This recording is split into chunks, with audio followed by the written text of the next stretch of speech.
Hello.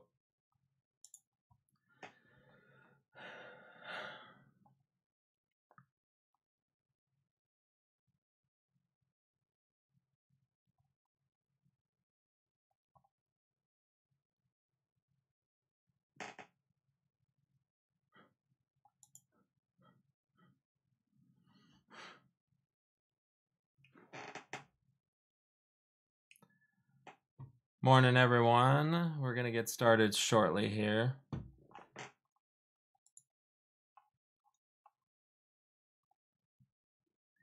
Today, we are going to have the Arcana's Tricksters on.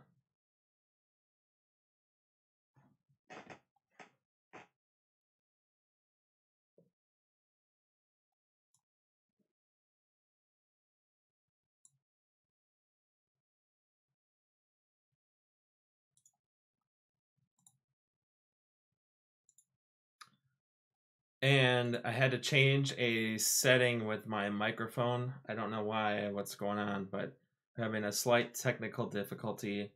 And you're going to be able to hear like this chair squeaking and stuff. So, sorry about that.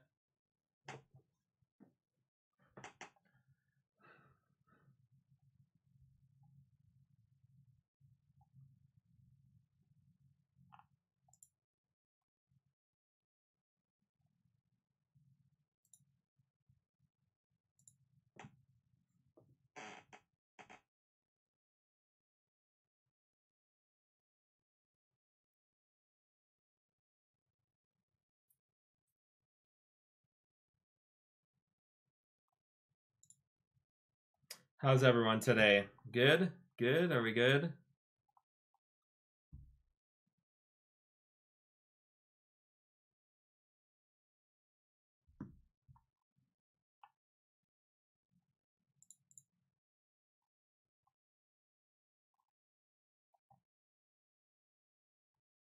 Almost time. We have a really good interview today. We've got the Arcana's Tricksters on, so they're going to be talking about their Camp Navarro project.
everyone. Welcome to the next episode of the Portal Hunter Club.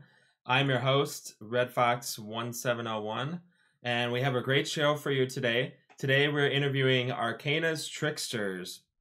They have their project, Misty's Mind Palace, that they're going to be having at Camp Navarro in a couple weeks. Actually, is it next week? I think it's next week, yeah.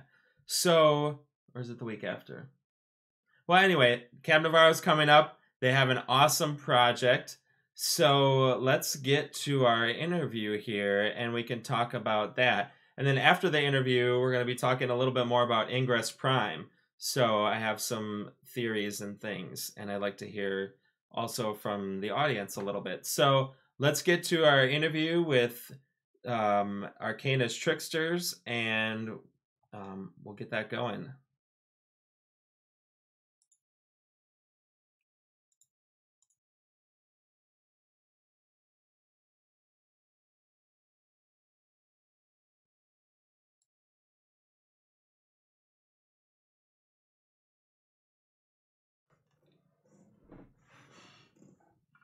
So today we are joined by a Camp Navarro team, Arcana's Tricksters. Let's say hi to Arcana's Tricksters. We have Agent Dai2Pi, and we have Agent Techno. So let's start with Agent Dai2Pi. So, how did you start playing Ingress? How did you get into this game, first of all? She kept begging me to do it pretty much for a couple of months straight. And finally one day I was over visiting her and she just took my phone and she goes, "You're going to play." And she downloaded it. And actually what hooked me was the first time that I went to one of our local Smurfy meetups. It was just so much fun meeting all these people. I felt like I'd finally found my tribe. So it was kind of just happened after that. I've been an addict since.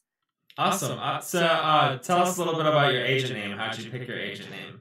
That actually has just been my gamer name for a long time. Well, Dai-Pi, I have a group of girlfriends that I've known forever. We all have cutesy names for each other. I'm Dai-Pi, there's Shell Bell, there's Jackie Cakes, there's like all these little names. And when I was trying to find a gamer name, it was really hard to find ones that weren't used. And the reason why I put the 2 in is that Dai-Pi was already taken. I couldn't even believe it. So I put the 2 in there just to separate it, and then it just became, because nobody ever has it, it's always my gamer name no matter what I play. Yep. Mine's the same way. You find some kind of numbers or whatever to put on there, and it's just stuck. So you are one of the organizers for Arcana's Tricksters. So tell us a little bit about your project or your team. Tell us a little bit about the team. We're about a third of the team from last year's Tricksters, which was Team Enigma. And we have a bunch of new people coming this year. We even have a member coming from France, which is pretty cool. We just, kind of all came together almost last minute. This was really come together over the last couple months, right, Edmund? It's kind of, and it's falling into place pretty well. We've got a great team, pretty strong team. My role has been pretty much like the swag and the marketing, and it's not just me. Our whole team has been great. We have people that are really strong points. Like we have Mary that put together our website for us, which is just, it's just, there's so many great talents on our team. We also have been putting missions out there. It's been, trying to get the art together for that was kind of a challenge. We put a bunch of one-offs of basically our coin design. And now we finally, with the flag art, have something to do mosaics with. And we're hoping to also at some point get a couple of Misty's or, the Miho's tarot cards put out there somewhere. So that's coming. It may not make it before Navarro, but we're going to try. Awesome. And I have a picture of the coin. Let's see if I can show that here. So here we have the coin design. It's got the it's got the Mind Palace in there, and it's got the Resistance logo. That's pretty cool. You got Misty and the puzzle pieces and everything. So yeah, it's a neat design. Thanks. That was me. I was sketching, and I found a company that just happens to take a sketch and turn it into something pretty nice. So it worked out really well. I'm pretty happy with the design. Awesome. So, where did you come up with the concept for the project? Like, who was the mastermind of the Mind Palace? I want to say it was Agent Wolf in our team that brought up the Mind Palace in the first place. And we had a lot of ideas we were tossing around, and that's the one that just kind of stuck. And so then I was thinking, I really want to do a crystal ball then, because I remembered seeing something with Misty related to a crystal ball. And sure enough, it was something that had to do with San Francisco, which I was also one of the POCs for Data Anomaly for XO5. And it was on her actual page on Google Plus. And then I went, that's it. Let's do a crystal ball as our main thing. And being that there's going to be puzzles and whatnot, it just kind of all fell into place from there.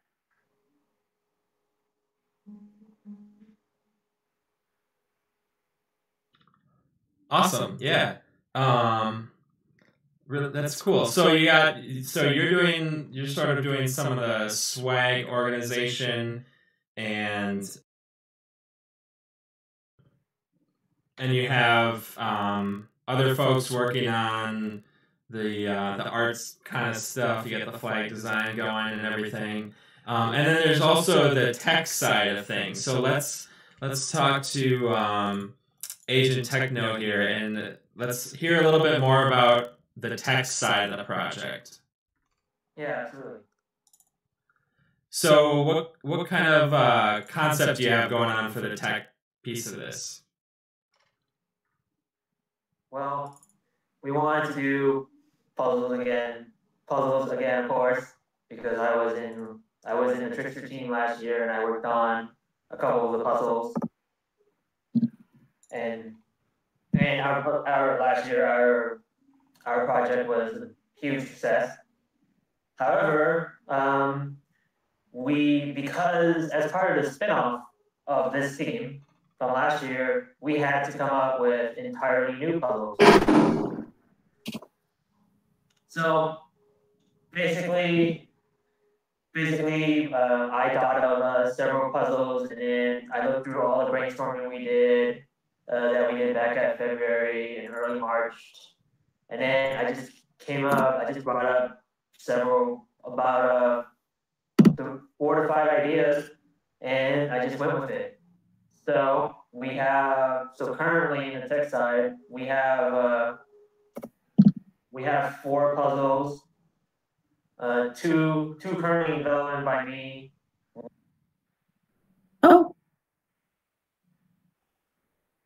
the last year.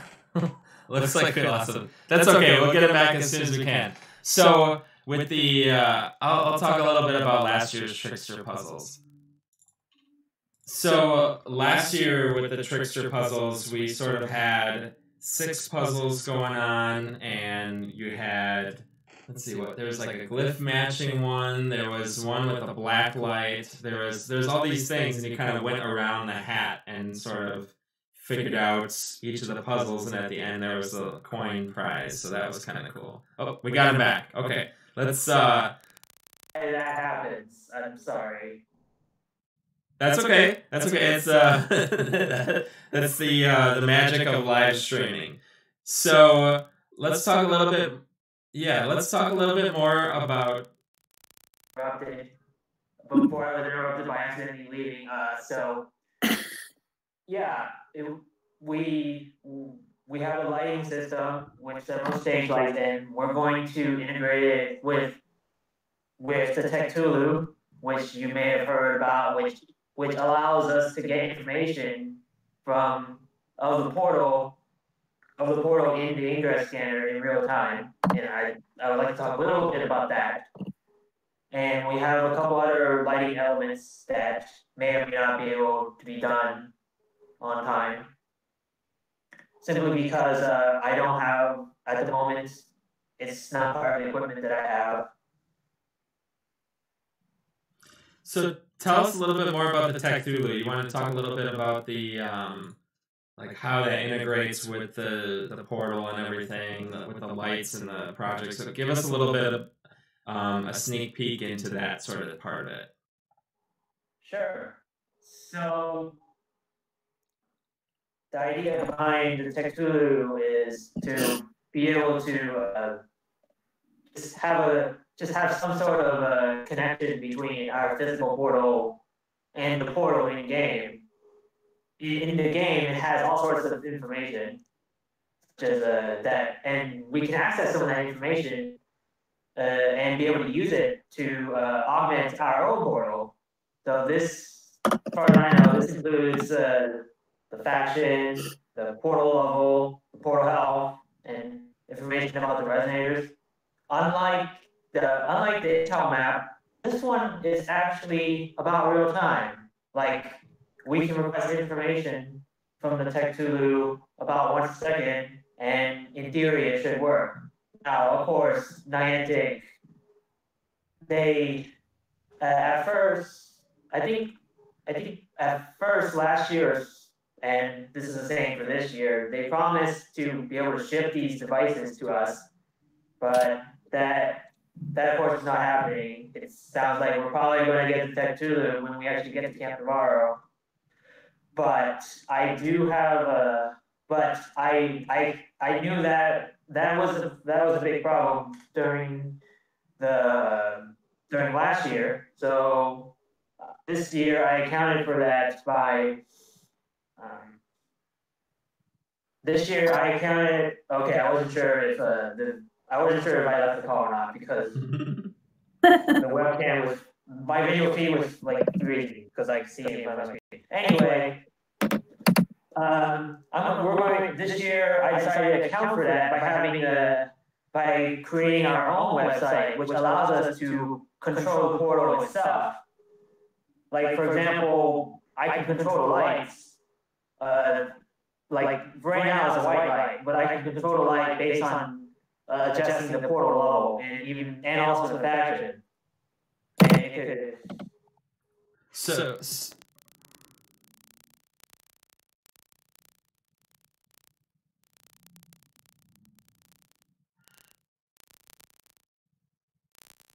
right, it's sort of an experimental technology, and so you've kind of set up your own version of the Tech Thulu that you can manage the portal and the lights and everything on your own, just in case. Yes, in some sense, it's more, the way I see it, more like a data source. Basically, I just funnel data to the programs that I make, and it just so happens that the Tulu data is also one of the sources for the data, and then I have my own data source.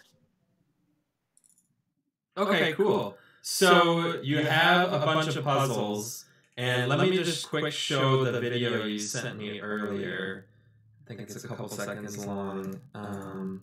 I'll play this video, and then you can kind of tell me what this part of it is, okay? So, one... Right. What it is. Right. Okay, so it's the one with the lights that you're holding the little thing by the lights. So I'm gonna play the video, and then we'll come back. That's a 16-second video. I don't know. We lost it.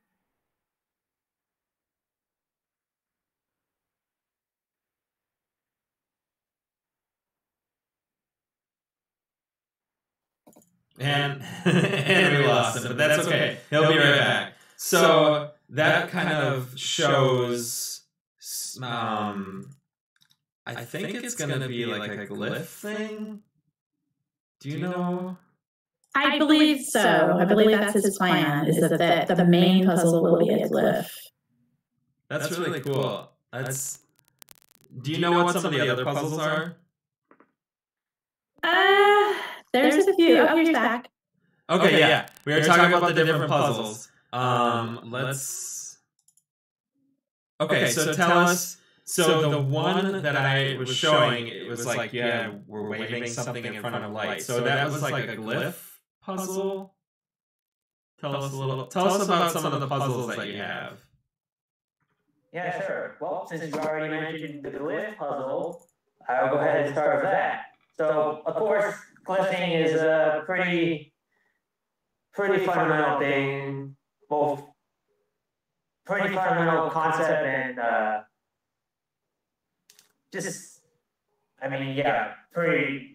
mechanism that pretty much everyone does in Ingress, except for maybe we can all. I'm sure all of us can think of one person who just hates glyphing, but that's okay, because this sort of glyphing, you don't have to do it through your scanner, so there's no points to get. Instead,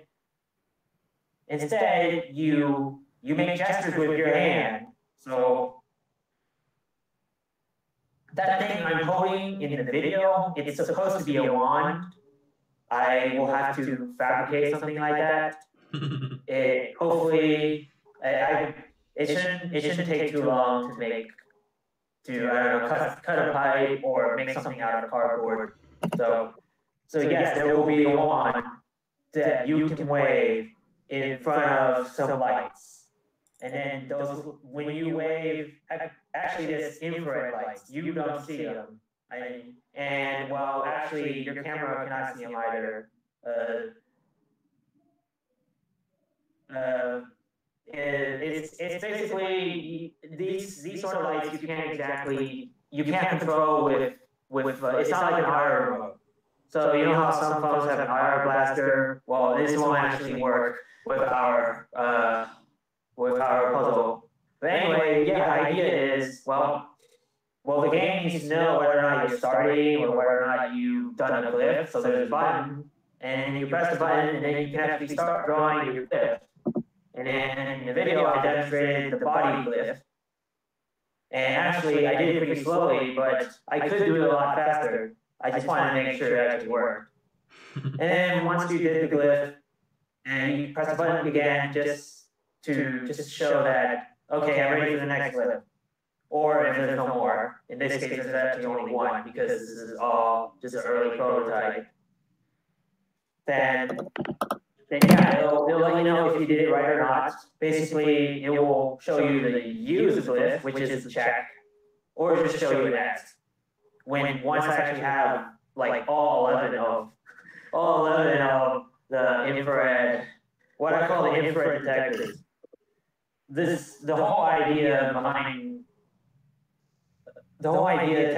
technical wise behind this puzzle is that we can, like, imagine like an invisible laser, and then you can direct the laser to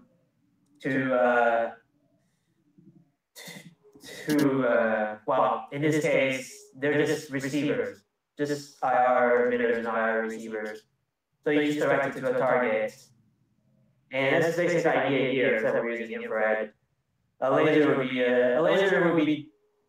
work pretty well, but that's more expensive.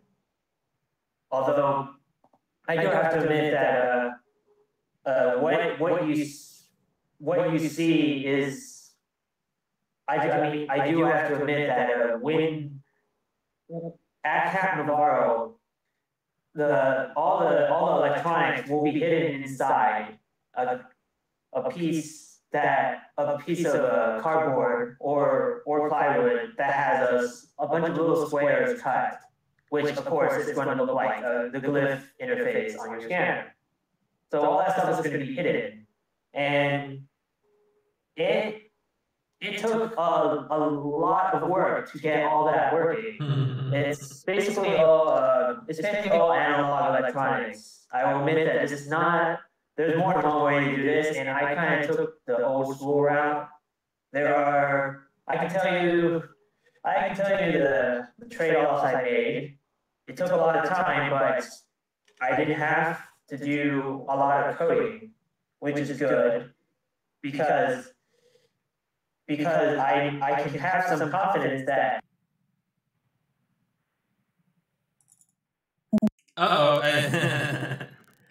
So while he's going back, tell us a little bit about the swag that you got going on. Okay, what would you like to know? Do you have like swag packs for people to purchase? We have a couple of different setups. I mean, there's obviously the a la carte where you pick what you want. We have the basics, which would be the coin, the pin, and the patch for 20. And then we have the swag bags, which is the velvet bag, and that has all of the good stuff, all of the supporter swag in it, for $28. So not bad. No, that's not bad. And I do have your websites. We'll be showing those at the end of the show. Thanks. And we have, we'll put them in the comments and everything so people can see how to get the Trickster swag. So we're back, and let's finish up talking about the puzzles here. So what other puzzles do you have besides just the glyph puzzle? You said you had four different ones. So do you not want to give it away? Well, the other puzzles we have, essentially, I have a 2-player game, which is essentially supposed to be based out of Flappy Bird. This time I call it Flappy XM. The third puzzle is actually being developed by someone else. It's a spin-off of what I worked on last year. Last year I worked on a cipher puzzle where basically we use a Rock 13 cipher to translate the word future from something else to the word, except that didn't work. There were technical issues with it. I mean, eventually it worked because the portal last year was actually demonstrated again at Burbank at a different event with Misty herself. So that was awesome. We're gonna this year I got us something that will hopefully not only work but is more intuitive. Basically the user will be given some phrases and they will be divided into 2 parts. So each part has to be deciphered separately. In other words, it has to be cracked separately. And this time, the user will be given a variety of methods in order to actually crack them. In order to crack each part of the passcode or whatever is being decrypted, it should be decrypted. Actually, I have something to show you. No. Behind the scenes looks here. In order to do that, I had 3D printed knobs, which you'll be able to spin in order to actually choose between all these methods. Oh wow, that's really cool actually. So you do a lot of that maker stuff. You got the electronics, you got the 3D printing going on. That's really a lot of work there. Oh yeah, I did that was my introduction to 3D printing.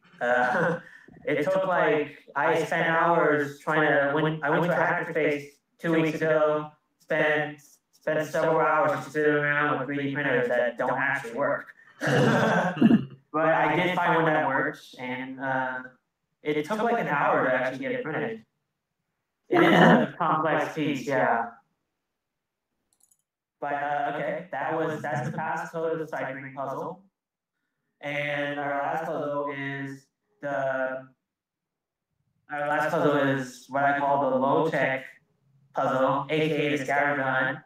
Basically, the idea is we're going to scatter a bunch of clues throughout the puzzle in the environment, and this can also be hidden. Did you hear my phone? Yeah. That's okay. The puzzle. Okay, so for the scavenger hunt, we have a bunch of hints, which you'll have to collect them all and then use all the information that you collected in order to in order to decipher a combination code, and then there will be a lock. And it's not a traditional lock. It's actually one of those locks where you can move left, right, up, or down. And so for example, you could have we could create a bunch of hints that would allow you to decipher, for example, up, down, down, left, left, right, right. And then that would open the lock, and then you would be able to get some sort of. Oh, he lost it again. Well, I mean, that's a pretty good preview on the puzzles we got going on. So, let's see, what else is going on? So Camp Navarro, I think it's next week, isn't it? No, we still have, thank God, 2 weeks left. Oh. Yeah, hang in there because we have to do the tarot card, and I'm just going to choose a local printer that can do it really fast. But other than that, we have everything else is either on its way or ready. Like I said, we got a great group of talent together this year, and I mean we did last year obviously too, and everything's falling into place. It's going to be a lot of fun. It's just I like the fact that they're doing Navarro a little different this year.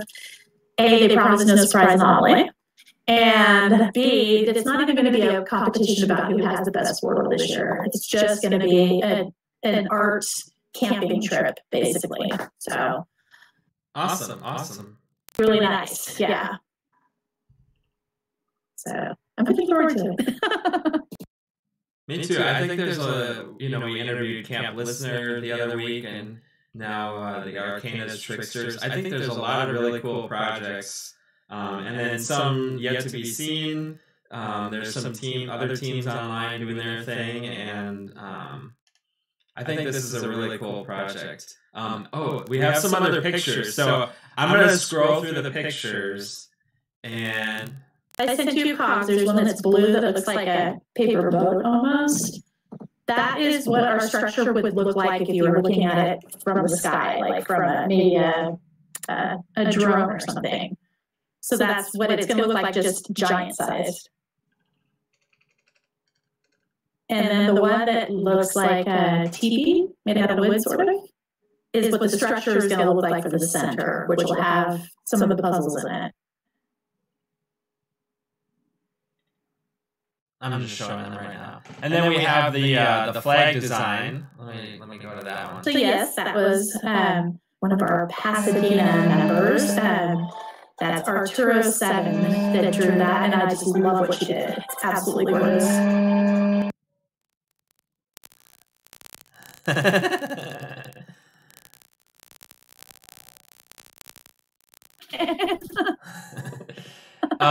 got the patch.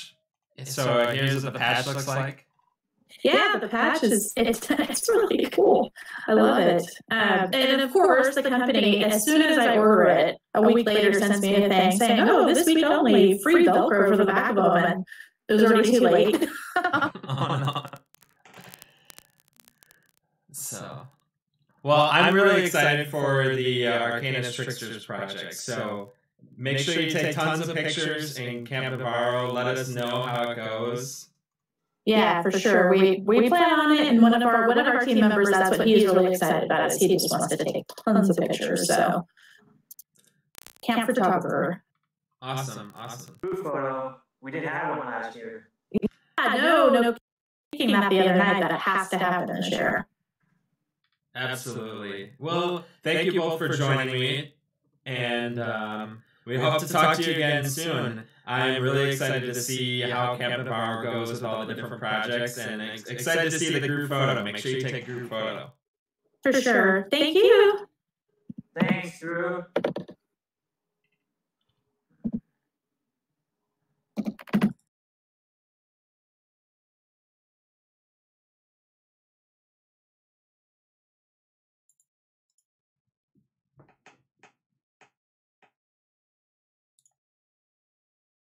Well, that was a pretty awesome interview with the Arcana's Tricksters. I really hope they have fun at Camp Navarro. I participated in Camp Trickster last year, and it was this event is it's something different than anything else you've experienced in Ingress. You got the art, you got the tech, you got the portaling happening. They've got all sorts of fun and games. I saw that there's going to be a remote participation event. So if you're into D&D, this is a great way to either expand your knowledge of D&D, or if you're new and you want to try it out, definitely try one of these remote participation events. I did the one at Camp Navarro, and it was really cool. They had, a story weaved into the camp and all this, and it's an interesting play on Ingress and in the tabletop sense. So we do have, if you're interested in the Camp Trickster swag, we do have the store and the website in the description of this video. And let me show those pictures again, because those are really cool. I know I kind of went through them fast during the interview. So we have, I think this is the coin. This is like their main coin design. We have the crystal balls. This is the overhead view of their camp and kind of what it would look like. Like they said, if you're looking at it from a drone view. We have the patch, the flag design. This is the center part of the Misty's Mind Palace where some of the puzzles are going to be. The hat.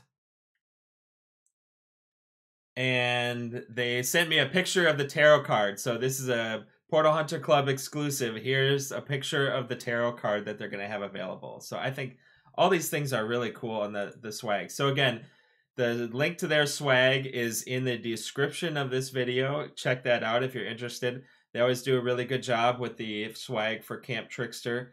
Don't forget Camp Listener in the past video if you're interested in helping in that, or any of the other projects going on. So before we close out the show, there's one last thing I want to talk about. Ingress Prime. So we all know Ingress Prime is coming out soon. It's Ingress 2.0, as they say. They're going to completely revamp. All the graphics are different. The back end of the programming is different. Everything is different. So when they launch the game, it's going to be what they say as feature parity. So everything that works in the game now is going to be available in Ingress Prime. We know nothing about... We kind of seen previews in past episodes of what it's going to look like, but we haven't seen a lot of information about it. We don't know a release date.